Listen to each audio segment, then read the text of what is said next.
Rock the Casbah, rock the Casbah. Cherie don't like it. Doom, doom, doom.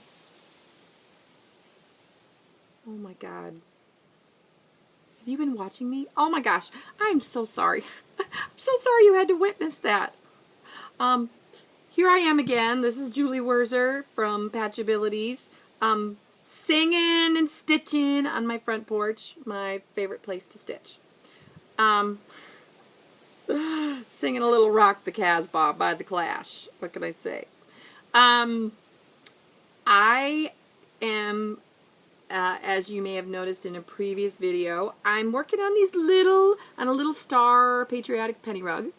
And what I have here is, I'm on one of the little pennies, the little star pennies, and I have stitched almost all the way around. Almost all the way around. And so I know that one burning question in a lot of minds out there of beginners with wool is, how do you end? How in the hell do you end? What am I going to do? I don't want my knots to show anywhere. I don't want, how in the world am I going to end this booger, right? Right. Okay, so here I am, right here, see with my needle, and I have one more stitch to make. And so I'm going to make this stitch,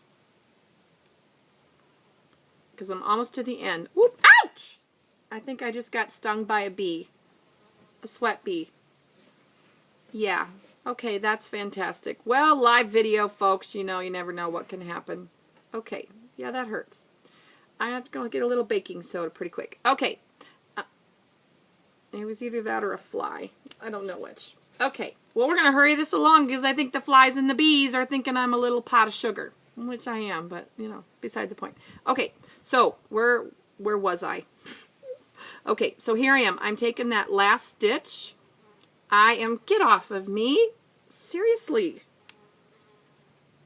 Ooh, he's nasty. I think that's who bit me. I'm going to make my very last stitch a locking stitch. Okay, and then I'm going to have to get up close and personal here. All right. So this right here, here is where I am right now. Oh my goodness. Yes, that's a biting fly, and he's huge. Okay, so that is my last stitch, and I need to tie it in. I need to knot it off, rope it off somehow, tie it off, right? So what I'm going to do is I'm going to take my needle and I'm going to go one more. I'm going to go underneath the first stitch, the very first stitch that I did on this. I'm going to take it underneath the first stitch. I'm going to knot it on this one. I'm going to do 2 loops through the knot, and I'm going to knot it. Okay, now you can't even really, you can barely see that knot. You're not going to notice it. So now it's knotted. So now it's knotted off. It's not going to come undone, but now I got to get rid of this tail. So you know how in the beginning, how I hid the tail?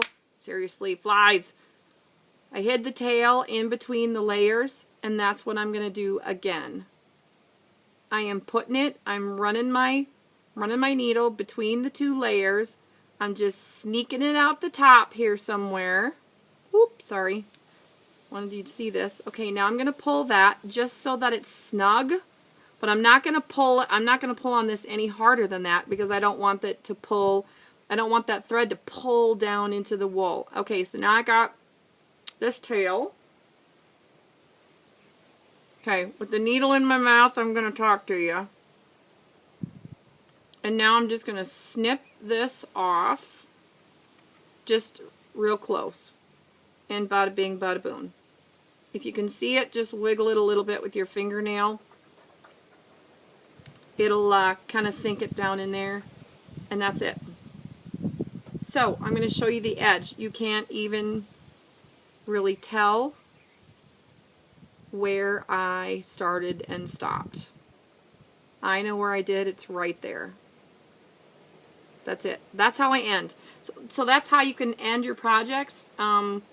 That's how I end really any shape that I'm going around. I'll come back around to the very first thread. I'll kind of hook into that very first stitch with my needle and do a little knot there, and then bury my thread and my knot between layers of wool. I hope you found that helpful. I think I'd better go check on my big fly bite. Thanks for watching. Hope you found this helpful. I think I already said that. I wonder if I'm getting Alzheimer's. Okay, have a nice day, folks. Bye.